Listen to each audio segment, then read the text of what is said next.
sweetie, we didn't desert you. You abused our magic, took out Archduke Ferdinand, and plunged the world into World War I. Shooby-dooby-doo-wop, la la la la la la, shooby-dooby-doo-wop, la la la la la, shooby-dooby-doo-wop, Nickelodeon. This one is just tragic. Of the two big Nickelodeon shows, this is the one that I watched a lot more back in the day. At a certain point, it was probably what I watched more than anything else on the network, and it would be for several years. For a while, The Fairly OddParents was a joy to watch, with the exception of a few episodes like It's a Wishful Life. If you haven't been following my reviews, the level of quality or interest of Fairly OddParents hasn't really stuck around. Over the past decade, Fairly OddParents was on a downward spiral, getting worse and worse, until eventually it collapsed in on itself. One of the most popular shows on the network was thrown onto the Nicktoons network, the place where Nicktoons go to die. And then it was unceremoniously ended, without any fanfare or even an actual finale. The Fairly OddParents had a run of 10 seasons, and was on the air for about 16 years, with the expected ups and downs, and I'm going to try to get through as many of them as possible in a 10-minute video. No matter what you think of the show, 16 years is impressive. Actually, it's even longer than that. The Fairly OddParents originally had a series of shorts that dated back to 1998, so almost 20 years. Since most of the shorts were remade into later episodes, I didn't bother watching them for the retrospective. They are mostly the same as the later episodes. Cosmo had a different voice actor and sounds much more pleasant, for lack of a better word, but the animation is a lot cruder.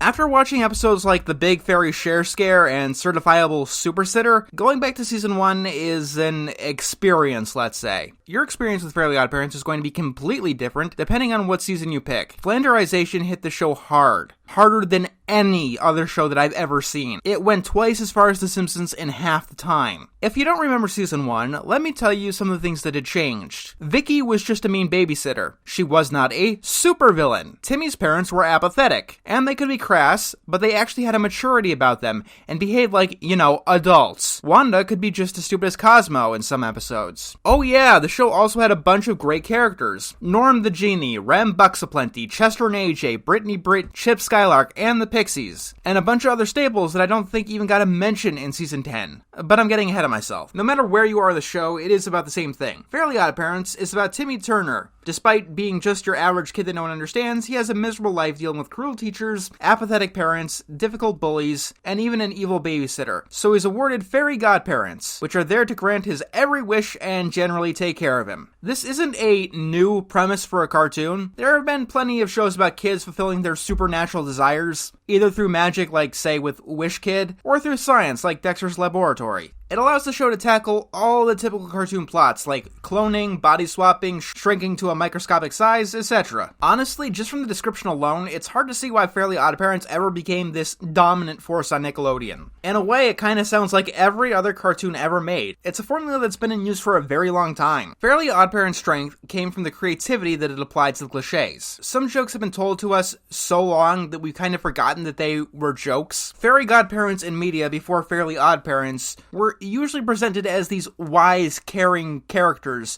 who know it all and who are always looking out for their ward. This was before Shrek 2. The Fairly OddParents are more than a bit dense. And they certainly weren't an Arnold Schwarzenegger or a Goodfellas parody before this. If there's one thing that I could call prime Fairly OddParents, it would be charming. The characters each had strong personalities. Every single one of them was memorable. AJ wasn't just the smart character. Chester wasn't just the poor character. Every single character had some memorable quips and moments, and they almost always made some kind of impression. That's why it became so painful later on when they started getting shafted as they did. How could anyone ever forget Chip Skylark and his singing? If you grew up with the name Vicky in the early 2000s, I feel so fucking sorry for you, because you probably had to hear Icky Vicky more times than you care to admit. Oh, that reminds me, the music in the show was really damn good. And I'm not just talking about the theme song that has embedded itself into my brain. I'm talking about the big musical numbers the show would often have. These are things that I would listen to on their own. Fairly OddParents had not one, but two musical TV movies, and both of them are awesome. Some of the best episodes of the show. Although Fairy Idol might be hard to find nowadays because the Norm episodes tend to be not sold. I'm not entirely sure why, maybe it's contract disputes, but that's not relevant here. One thing that immediately sets apart Prime Fairly OddParents from Burnout Fairly OddParents is consistency. I'm not saying that all of the old episodes are good. They've had some stinkers. I've even reviewed 2 of them. It's that the old episodes really took its world building seriously. The show isn't high fantasy or anything. You're never gonna find Fairly OddParents' Silmarillion, but it does have the rules. The first few seasons took the rules very seriously. There were a few rules that were consistent that kept getting in Timmy's way. You couldn't split up true love. You couldn't put someone in actual danger. You couldn't use magic to compete in a competition. You couldn't counterfeit. In a show with magic, it's important to have these rules.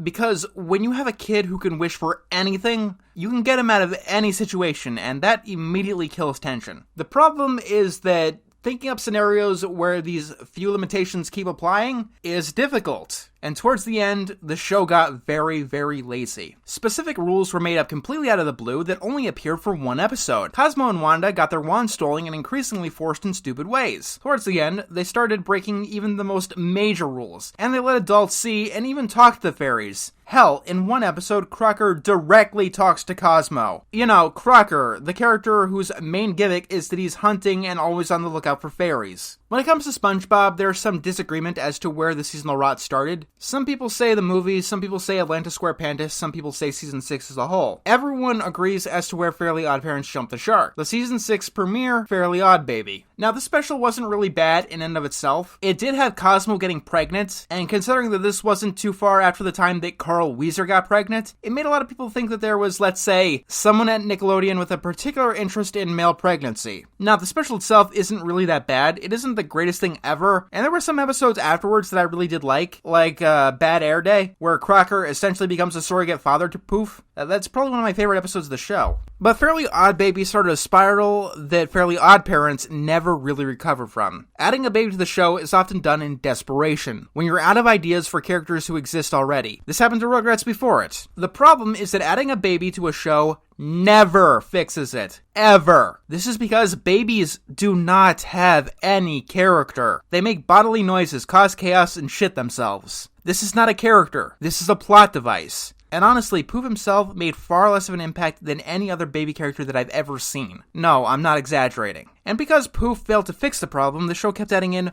more characters to attempt to. And all of them were pretty much universally disliked. First there was Foop, Poof's anti-fairy. Foop broke continuity just by arriving on the scene. For starters, literally every single anti-fairy was called Anti-Cosmo or Anti-Wanda or Anti-Jorgen. Nope, this one has its name spelled backwards because Fairly OddParents had given up on caring about consistency. Then came Sparky. The only thing funny about Sparky is that Fairly OddParents literally made the Itchy and Scratchy and Poochie show without any sense of self-awareness. Wiggity, word up! Rock on, party! Sparky was walking chaos with attitude, and was probably the greatest mistake that the show had ever made. He is honestly one of the most annoying characters that I've ever come across in animation. And I've had over 160 reviews at this point. I've seen Bubsy, the Minions, Peter Griffin, hell, even Fanboy and Chum Chum. And this is the character that I can't stand. Not even Chloe is that bad. I mean, Chloe's alright. The only bad thing about her is that she's a full admission that the creators of the show had abandoned anything consisting of quality. Oh, and she likes to shout. A lot. But no, everything in her life is absolutely 100% perfect. Everyone wants to be her friend and adore her, but she gets fairies because she keeps screwing things up and no one wants to be her friend. I'm not making things up. That is the quality of the writing in her debut episode. It starts with everyone loving her and wanting to be her friend. We shouldn't even really be here. We love Chloe!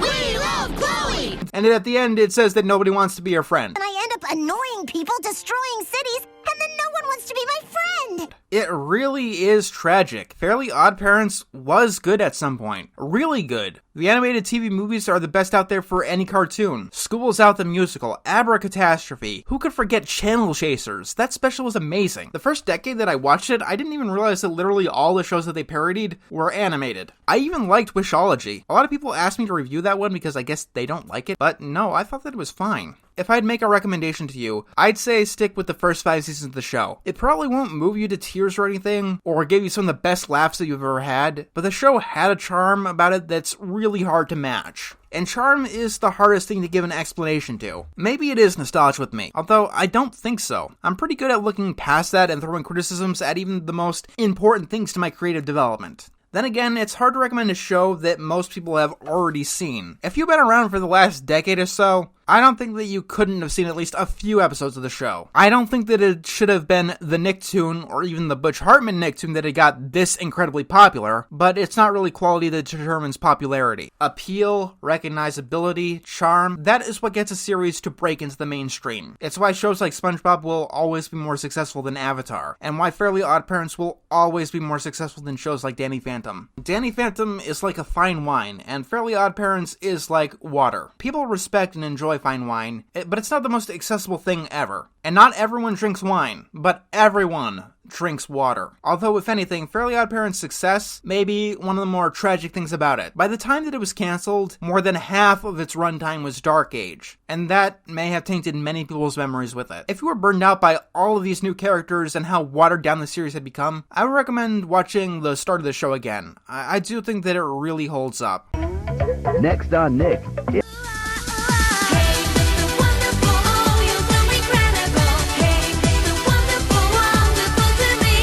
Floppy Bob, can't you see what they've done? They made it a pond, and clearly you were the one. They took away your clowny clothes, your floppy shoes and big red nose. Just look around, how could you say this is fun?